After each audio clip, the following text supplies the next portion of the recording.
এক ধরনের ভীষণ রকম একটা সংবেদনশীলতা না থাকলে এই ধরনের কাজে আসতাম না। এবং যা ঘটছে সাম্প্রতিক সময়ের ভিতরে, এটা মানে জীবনানন্দের একটা কথা আছে, টুকরো টুকরো মৃত্যু। প্রতিদিন আমাদের টুকরো টুকরো মৃত্যু হচ্ছে। আমি ব্যক্তিগতভাবে মনে করি এই এই যে একেবারে আমার এবারের এক বইটার নাম হচ্ছে কাগজের নৌকায় আগুনের নদী। আমি মনে করি যে আমরা একটা আগুনের নদী পার হচ্ছি এবং আমরা কাগজের নৌকায় পার হচ্ছি, এত ঠুনকো এবং পুড়তে পুড়তে পার হচ্ছি।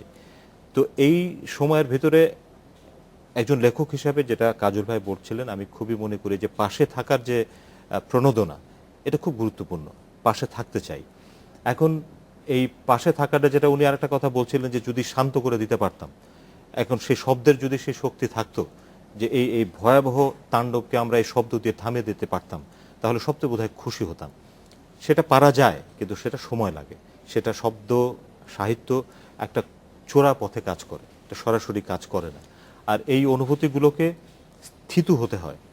আমি ব্যক্তিগতভাবে যে এই যে একেবারে প্রতিদিন পড়তে পড়তে যাচ্ছি, এই পড়াটা থিতু হচ্ছে আমার ভিতরে, এবং এটার ভেতর থেকে আমি একটা লেখার জন্য নিজেকে প্রস্তুত করছি। আমার একটা বাড়তি সুবিধা আছে, যেটা বলতে পারা যায় যে আমি যেহেতু নানা ধরনের লেখা লিখি, আমি কলাম লিখি পত্রিকায়।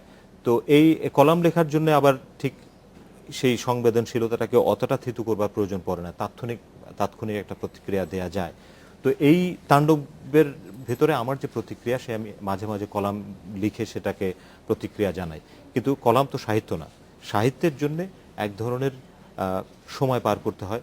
এবং যে আপনি যেটা বলছিলেন আরেকটা কথা, যে এই সময় আমাদের সাহিত্যে আসছে না, এটাও ঠিক কথা না। হ্যাঁ, সাহিত্য ভীষণভাবে সময় তাড়িত কাজই হচ্ছে। কে কতটা সার্থকভাবে আনতে পারছে সেটা অন্য কথা। কিন্তু একেবারে সাম্প্রতিক সময়ের কথা যদি বলেন, সেটা সাহিত্যে ধারণ করবার জন্যে যেই সময়, যে প্রস্তুতি, এবং যেই মানে ওই একটা কথা আছে যে কিছুটা সময় দিলে দুধের স্বর পড়ে। তো এই সাহিত্যটা ওই স্বরের মতো। তো আমাকে সেই সময়টা দিতে হবে স্বর পড়বার জন্য। আমরা ভিতরে টকবক করছি, এবং সেটার একটা স্বর আসবে। যারা সত্যিকার অর্থে সংবেদনশীল মানুষ, এই অভিজ্ঞতার একটা সাহিত্যিক রূপ অবধারিতভাবে আসবে বলে আমি মনে করি। এই এই সাহিত্যিক রূপ আসা ছাড়াও এই সময়ে আসলে ধরেন যে আপনি যেটা বলছিলেন কলাম লেখা, বিভিন্ন সময় কিন্তু এই ধরনের মানে যারা বেশি মাত্রায় সংবেদনশীল তারাই তো লেখেন, যেটা আপাও বলছিলেন। তাদের দিক থেকে কি এই সময়ে মানুষকে আশ্বস্ত করবার জন্য কোনো কিছু করা, সেটা কলাম হতে পারে, এমনি অন্য কোনো, সেইটা কি হওয়া প্রয়োজন এবং সেটা কি খুব বেশি দেখছেন? এটা মানে একটা যেটা বললাম যে কলাম তো সাহিত্যের আশ্বস্তটা ভিন্ন রকম। কিন্তু সাহিত্যিকের হ্যাঁ, মানে কলামের কথা বলছি। সাহিত্যের ভিতর দিয়ে আশ্বস্ত করার প্রক্রিয়াটা ভিন্ন। একেবারে খুব যুদ্ধের মাঝখানে কবিতা রচিত হয়েছে, এবং সেই কাজল ভাই মাঝখানে কথা হচ্ছিল যে যখন এখানে দাঙ্গা চলছে হিন্দু মুসলিম, তখন সোমেন চন্দ্র সেই দাঙ্গার নিয়ে লেখা লিখছেন। সেটা হয় ঠিক এই মুহূর্তে, যেটা আমারও সেইভাবে আমরা দেখতে পাচ্ছি না সাহিত্যের কাজ। আর নানা রকম পত্রিকার লেখালেখি হচ্ছে, সেটার ভিতরে আমাদের যেটা সমস্যা হচ্ছে যে এত বিভক্ত হয়ে গেছে দলাদলির ভেতর দিয়ে আমাদের, মানে কোনটা সত্যিকার স্বচ্ছ একেবারে প্রাণের লেখা সেটা বোঝা মুশকিল হয়ে গেছে। যে কারণে এটা, ওই যে সান্ত্বনার কথা বললেন, সান্ত্বনা পাওয়ার মতো লেখা খুব বেশি আছে বলে আমার মনে হয় না। একটু আমি একটু কথা বলি, অবশ্যই। প্রসঙ্গ যখন আসলো। আমার এবার একটা কবিতা বই বেরোচ্ছে, একটা পুরুষ পেঁপে গাছের প্রস্তাব।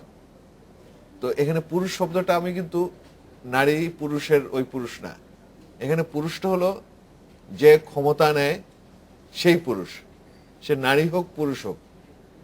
এখানে মানে নারী পুরুষের প্রসঙ্গটা আমি এই জন্য আনলাম যে আমি পুরোটা ক্লিয়ার করলাম না। আমাদের এখানে এই পার্সপেক্টিভে আপনি একটু বুঝে নেন যে ক্ষমতার ওই জায়গায় গেলে একটা জায়গায় সুপার সুপার আমি বলছি সুপার পুরুষ, যে যেখানে আর কোনো কিছু থাকে না, সে তখন ক্ষমতার জন্য সে তখন তার নিজের মানে বাস্তবতাকে সে নিজেকে এই করার জন্য সে সব ভুলে যায়।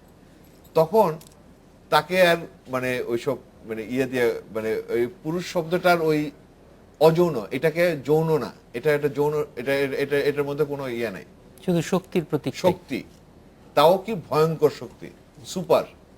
তো ওই জায়গাটাকে আপনি যদি করতে চান, মানে মানে লক্ষ্য করতে চান, তাহলে সেটা একটা আলাদা একটা প্রসঙ্গ। এবং সেখানে আমরা সবাই চুপ।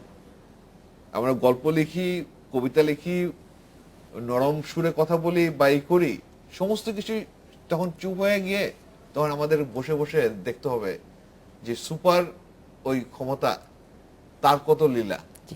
কাজল শাহনাজ, শাহনাজ মুন্নি এবং শাহাদুজ্জামান, আপনাদের তিনজনকে অনেক ধন্যবাদ আজকে যোগ দেওয়ার জন্য।